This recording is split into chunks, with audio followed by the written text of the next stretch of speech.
Shalom అందరికి శ్రమకాల ధ్యానికుడికలు ఈ రోజు దేవుని వాక్యము ఒకసారి ధ్యానిద్దాం. కీర్తనల గ్రంథము 18వ అధ్యాయం 17 నుంచి 19 వరకు ఒకసారి చదువుకుందాం. బలవంతులకు పగవారు నన్ను ద్వేషించువారు నాకంటే బలిష్ఠులై ఉండగా వారి వశము నుండి ఆయన నన్ను రక్షించెను. ఆపత్కాలమందు వారు నా మీదకి రాగా యెహోవా నన్ను ఆదుకొనెను. విశాలమైన స్థలమునకు ఆయన నన్ను తోడుకుని వచ్చెను. నేను ఆయనకి ఇష్టడును గనుక ఆయన నన్ను తప్పించెను. ప్రియమైన వారలారా, ఇక్కడ దావీదు రాజు చెప్తూ ఉన్నాడు, బలిష్ఠులైన వారు బలవంతులు నా మీద పగబట్టుకున్నారు, అయితే దేవుడు వారి వశము నుండి నన్ను తప్పించాడు. నేను దేవునికి ఇష్టుడిని గనుక ఆయన నన్ను తప్పించి రక్షించాడని ఇక్కడ మరి భక్తుడైన దావీదు రాస్తూ ఉన్నాడు. మరి తనకి మరి ముఖ్యంగా తన మీద పగబెట్టుకున్న వారు ఎవరంటే, ఆ యొక్క అధ్యాయం స్టార్టింగ్ లో చూసుకుంటే ఆ పైన మరి సౌలు మరి తనని తరిమాడు, తనని చంపాలని చూశాడు. అవును, సౌలు మరి రాజుగా ఉన్నాడు, తన దగ్గర పెద్ద సైన్యం ఉంది. మరి ఆ సైన్యం అంతటినీ కలిపి మరి దావీదు మీద ప్రయోగించాలని చాలా ప్రయత్నాలు చేశాడు. ఎన్నో రకాలుగా చంపాలని తన ప్రయత్నాలు చేశాడు. కానీ దేవుడు దావీదుకి తోడుగా ఉంటూ ప్రతిసారి యొక్క సౌలు యొక్క ప్రతి ఒక్క దాడి నుండి దేవుని తప్పిస్తూ వచ్చాడు. ప్రియమైన వారలారా, అవును, మన యొక్క పగవారు ఎంత బలవంతులైనను, ఎంత బలిష్ఠులైనను, వారు నిర్నిమిత్తంగా మన మీద ఎంత పగ పెట్టుకున్నను, మనము దేవునిని ఆశ్రయించినప్పుడు, దేవుని మీద మన యొక్క హృదయాన్ని మరి పెట్టుకున్నప్పుడు, దేవుని మీద ఆనుకున్నప్పుడు, ఆయన్ని మనం ఆశ్రయదుర్గముగా విశ్వసించినప్పుడు దేవుడు ఖచ్చితంగా మనల్ని తప్పిస్తూ ఉంటాడు. ప్రియమైన వారలారా, అదే విధంగా ఒకసారి మనము యోసేపు గురించి ధ్యానించినప్పుడు, మరి యోసేపుని మరి పోతీఫరు భార్య మరి ఒక నింద వేసి తన భర్తకు చెప్పింది.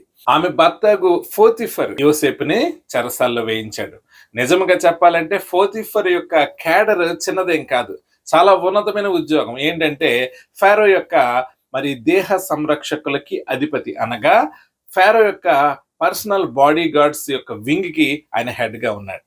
మరి అతను తలుచుకుంటే అతనికి కోపం చేత యోసేపుని చంపించవచ్చు, కానీ దేవుడు అంత పరిస్థితిని రప్పించకుండా యోసేపుని తప్పించాడు. అదేవిధంగా మరి నిర్నిమిత్తముగా చెరసాల్లో వేయించబడ్డాడు, ఏ దోషము చేయలేదు, కానీ తన పక్షమున ఫారోకి మరి తన పక్షమున మాట్లాడే వాళ్ళు ఎవరూ లేరు, ఫారోను ఒప్పించగలిగే వాళ్ళు ఎవరూ లేరు. ఇతను చెరసాల్లో ఉన్నాడు, ఆ దేశ వ్యక్తి కాదు, ఇతని యొక్క మొరను వినడానికి అక్కడ ఎవరూ లేరు. కానీ దేవుడు మరి పానదాయకుడిని ఎన్నుకున్నాడు. మరి పానదాయకుడి ద్వారా ఫారోకి ఆ కలభావం చెప్పగలిగేవాడు చెరసాల్లో ఉన్నాడని చెప్పినప్పుడు చెరసాల నుండి బయటకు వచ్చాడు.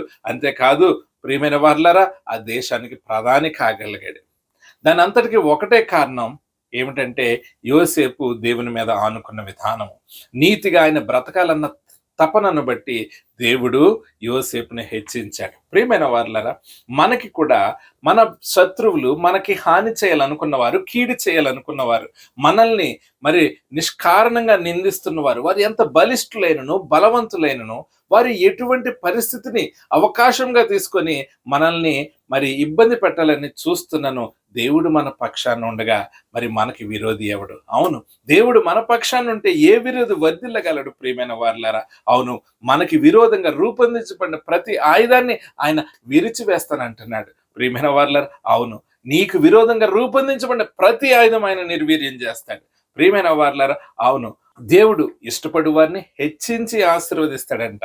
ప్రియమైన వారలారా, మేలుతో వారి హృదయాన్ని తృప్తిపరుస్తానంటున్నాడు.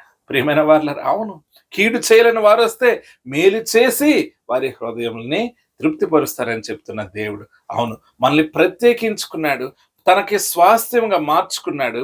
మనల్ని మరి ఆ యొక్క పగవారికి అప్పగించడానికి కాదు. ప్రియమైన వారలారా, ఆ పగవారు ఒకవేళ ఆ బలిష్ఠులైన వారు ఒకవేళ మనుషులు కాకపోవచ్చు, అది నీ ఆర్థిక ఇబ్బందులు అయి ఉండొచ్చు, లేకపోతే నీకు మానసిక సమస్యలు అవ్వచ్చు, కుటుంబ సమస్యలు అవ్వచ్చు, ప్రియమైన వారలారా నీ యొక్క అనారోగ్యం అవ్వచ్చు.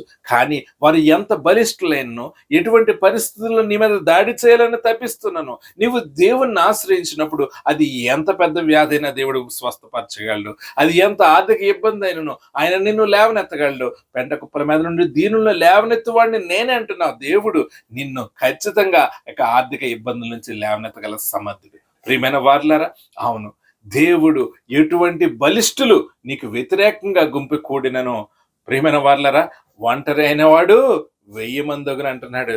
అవును, దేవుడు నీకు తోడుగా ఉంటే ప్రియమైన వారలారా ఎవరు నీ ముందు నిలవలేరు. ప్రియమైన వారలారా, అవును, దేవుడు మనకు ఆశ్రయదుర్గము, దేవుడు మనకి ఎత్తైన కోట. అవును, ఆయనే మనల్ని కాపాడువాడు, ఇశ్రాయేలును కాపాడువాడు, కునుకడు నిద్రపోడు. నిన్ను కూడా దేవుడు ఆ విధంగానే కాపాడుతున్నాడు. ప్రియమైన వారలారా, విశాలమైన స్థలమునకు ఆయన నన్ను నడిపించాడు అంటున్నాడు. అవును, ఎటువంటి పక్కన మరి అకస్మాత్తుగా జరిగే ఎటువంటి దాడి లేకుండా నిన్ను విశాలమైన స్థలంలో ఆయన నడిపించగలుగుతాడు. అవును, ఆయన నిన్ను తన రెక్కల చాటున భద్రపరుస్తున్నాడు. ప్రియమైన వారలారా, ఈ వాక్యం వింటున్న నిన్ను, నీ కుటుంబాన్ని ఆయన ఆ విధంగానే కాపాడుతున్నాడు. నువ్వు విశ్వసించు. ఒకవేళ ఏదైనా సమస్య ఉన్నా దేవుని సన్నిధిలో అడుగు. ఖచ్చితంగా దేవుడు గొప్ప కార్యం నీ జీవితంలో, నీ కుటుంబాల్లో మరి ఖచ్చితంగా చేస్తాడు. దేవుడి వాక్యం మనందరి హృదయాలను ఫలింపజేయను గాక. Amen. God bless you all.